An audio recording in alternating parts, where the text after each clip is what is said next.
Você sabe o que é FOMO?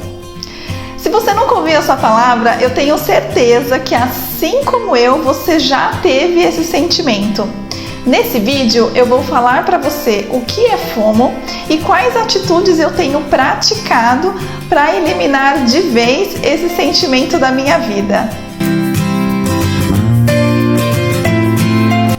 Eu sou Priscila Mello, eu moro na Bélgica com a minha família e eu uso esse espaço para compartilhar um pouco sobre o meu processo de autoconhecimento.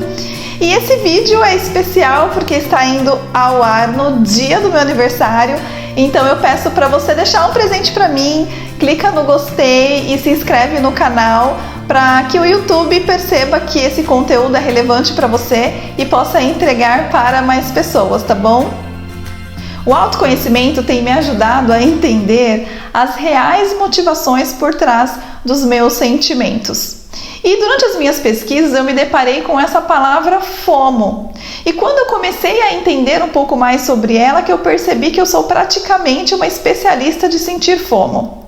FOMO, na verdade, ela é o acrônimo de uma frase em inglês que é Fear of Missing Out, que ela significa, na verdade, medo de estar perdendo algo.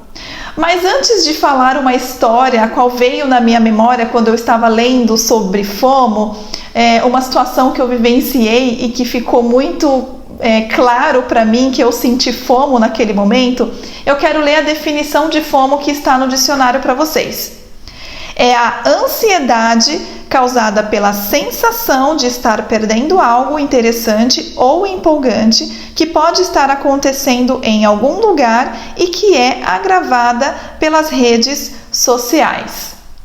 Quando eu passei a pesquisar um pouquinho mais sobre FOMO, me veio na memória uma situação que eu vivenciei em 2010 que eu tive certeza que acho que foi uma das vezes que o FOMO gritou mais alto dentro de mim. Que foi uma viagem que eu fiz em 2010 junto com um casal de amigos muito queridos que moram no Brasil. Nós fomos também com o meu cunhado, o sobrinho desse casal. E eu lembro que nós passamos 2 anos da nossa vida planejando essa viagem e renunciando a muitas coisas para que nós pudéssemos, quando chegasse lá nos Estados Unidos, poder aproveitar tudo o que essa viagem mágica poderia oferecer para a gente, além de eu poder comprar algumas coisas que eu queria, já que no Brasil era muito caro e o dólar na época estava somente R$ 1,58.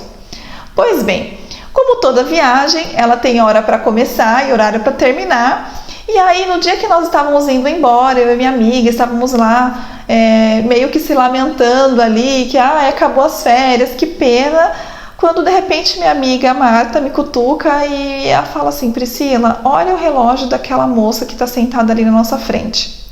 Eu lembro que eu olhei o braço da moça e vi o relógio mais lindo que eu nunca tinha visto na minha vida.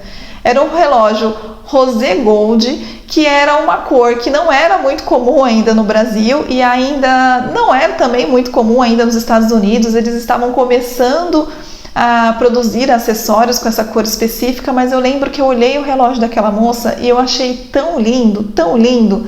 E a minha amiga também falou: como a gente passou aqui praticamente 20 dias e não viu nenhuma loja com esse relógio.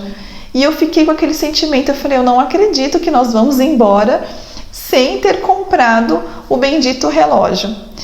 E minha amiga foi tão cara de pau que ela foi lá perguntar para a moça onde a moça tinha comprado o relógio. E aí ela, enfim, tô em salão de embarque, de volta para o Brasil, tem mais brasileiros e tal, e ela foi lá e perguntou para a moça delicadamente onde a moça tinha comprado o relógio. A moça falou: em Miami, foi aqui em Miami. E a gente: como assim? A gente ficou aqui alguns dias e não encontrou esse relógio.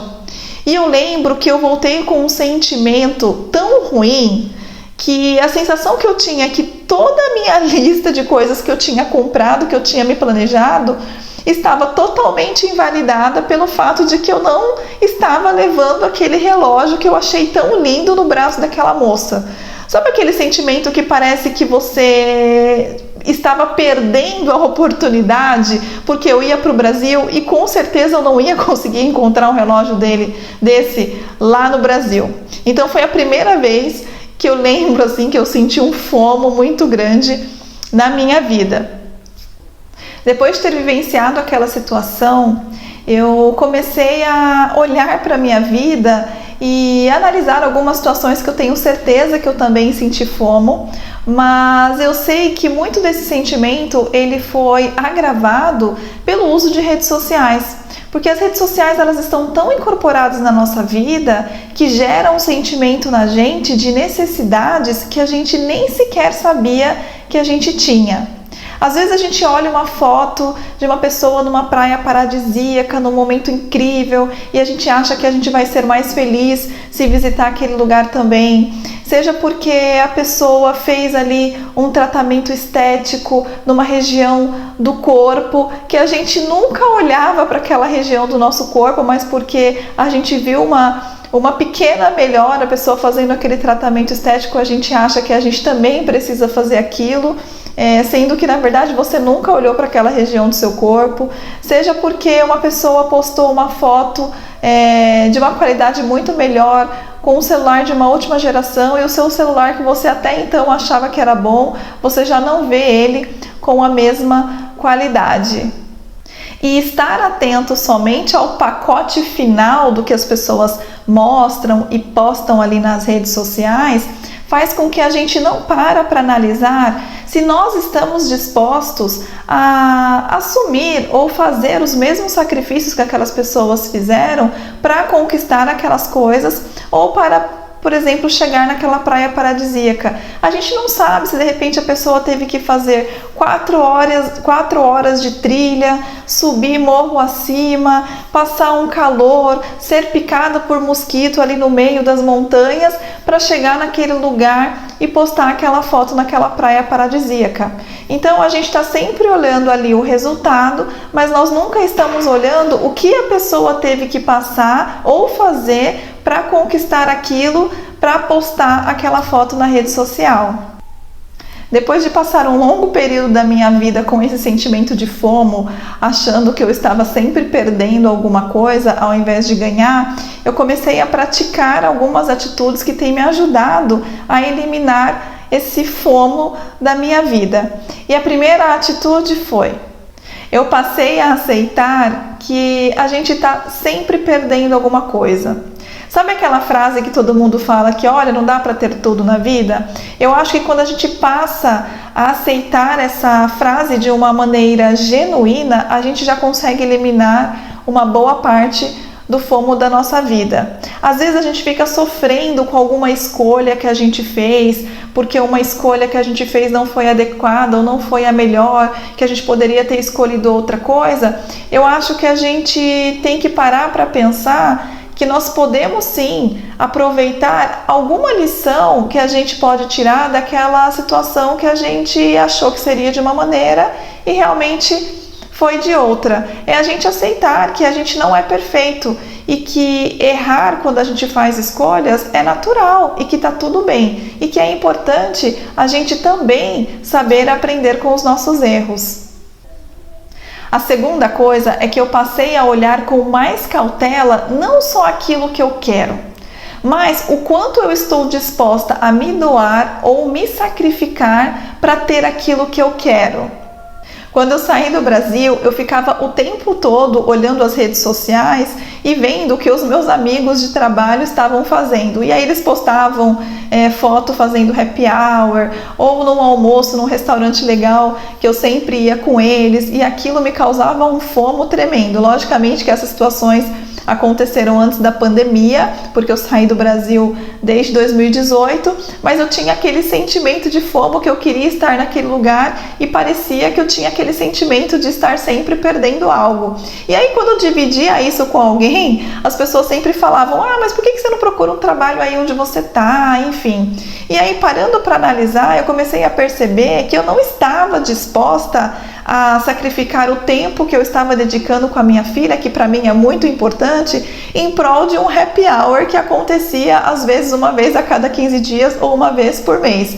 Sendo que o sacrifício que eu teria de deixar a minha filha numa escola o dia inteiro e de repente eu me sacrificar dentro de um escritório 8 horas por dia, tendo que cumprir horários e regras e uma série de outras coisas que eu não estava sequer disposta. E aí, quando eu parei para pensar e analisar o que eu estava disposta a perder para ter simplesmente alguns momentos de happy hour com amigos de trabalho, eu falei, não, eu prefiro ficar do jeito que eu estou, curtindo a minha filha, porque isso realmente é mais importante para mim.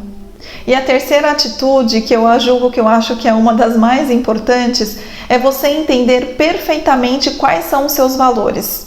Eu vou contar uma história aqui. Quando eu morava no Brasil e eu tinha vontade de morar fora do Brasil, eu ficava o tempo inteiro acompanhando pessoas que moravam no exterior.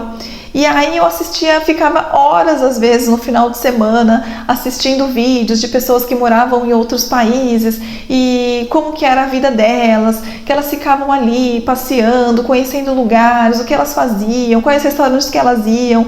E eu fiquei ali para mim o tempo inteiro falando, nossa, quando eu for morar fora do Brasil, eu também quero fazer isso, porque era um conteúdo que eu gostava tanto de consumir, que eu tinha certeza que quando eu chegasse aqui, eu ia amar ficar mostrando todos os lugares para as pessoas, porque era um conteúdo que eu gostava de assistir. Quando eu cheguei no Peru e na Europa, eu comecei a tentar fazer e mostrar algumas coisas da minha rotina. E aquilo para mim foi tão maçante e tão estressante, e eu comecei a perceber que eu estava perdendo momentos preciosos com a minha família, porque a gente saía em família, aí meu marido e a minha filha sempre ficavam andando na frente, e eu sempre atrás tentando filmar, pegar informação, uma série de outras coisas, e eu não estava simplesmente vivendo a experiência e aquele momento que para mim era muito mais importante.